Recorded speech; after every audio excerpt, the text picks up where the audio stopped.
Well, some of this was, as I was going, it seemed to make sense to bring some creature or another into the story. And the first couple were the sewer toad and the rat snake. And the sewer toad was pretty much just it was a frog. It wasn't anything particularly interesting.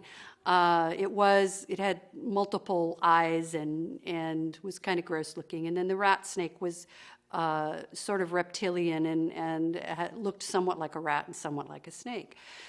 And then I had another brainstorming session with my son in Osaka, Japan. And he had the idea of making the creatures spider-based, arachnid-based.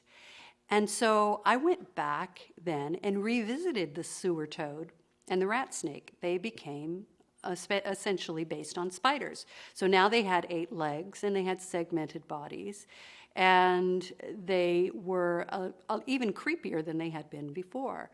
And then in addition to that, I wanted to have a large predator. I figured every planet needs a large predator of some kind, and I came up with the Bimkai. And that name Bimkai is a Sanskrit word that means monster, or rather it's a corruption of a Sanskrit word. Then, since I love cats, I decided to create that one of my mammals would be a saycat. And it would be larger than a house cat, and it would be definitely wild, but it would be very cool looking. And then I thought that the inhabitants, the colonists on Loka, would need some kind of protein food source besides a soy-based protein, a vegetable-based protein.